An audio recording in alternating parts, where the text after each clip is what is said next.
राज्यात उन्हाचा तडाखा दिवसेंदिवस वाढत आहे। विदर्भात उन्हाची तीव्रता अधिक जाणवत असून बुलढाणा जिल्ह्यातही पारा 40शी पार गेला आहे।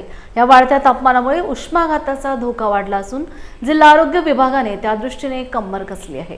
जिल्हा सामान्य रुग्णालयात विशेष उष्माघात कक्ष तयार करण्यात आले आहेत।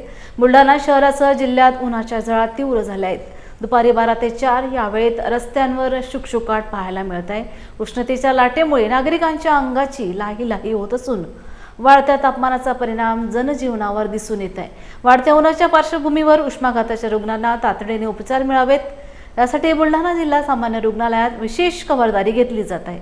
आरोग्य विभागाने नागरिकांना आवाहन केले आहे की उन्हात बाहेर पडताना डोक्यावर रुमाल किंवा टोपी वापरावी आणि जास्तीत जास्त पाणी प्यावे। काही त्रास जाणवल्यास तात्काळ जवळच्या शासकीय रुग्णालयात संपर्क साधा। सध्या टेम्परेचर वाढत आहे, त्या अनुषंगाने आम्ही उष्माघाताची जे काही आहे ते पूर्ण तयारी केलेली आहे। त्याच्यामध्ये आम्ही प्रत्येक संस्थेमध्ये एक उष्माघात कक्ष नेमलेला आहे, तयार केलेला आहे। त्या उष्माघात कक्षामध्ये एमर्जन्सी किट्स, त्याला आपण एपिडेमिक्स किट्स म्हणूया, ते किट्स पण आपण सगळे औषधं, सगळे मेडिसिन, सगळे आयव्ही फ्लुइड्स, जे काही अलाइड औषधोपचार लागतो ते पण रेडी ठेवलेलं आहे। प्रत्येक ठिकाणी आम्ही एक उष्माघातसाठी टीम बनवलेली आहे, सज्ज केलेली आहे।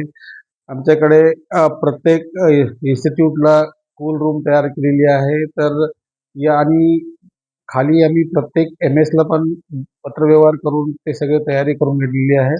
अशा पद्धतीनं उष्माघाताचा जरी पेशंट आला तरी आमच्या प्रत्येक इन्स्टिट्यूटमध्ये त्या बाबतीमध्ये आम्ही पुरेपूर तयारी करून पथक सज्ज केलेलं आहे। सर्वांना सूचना पण दिलेल्या आहेत।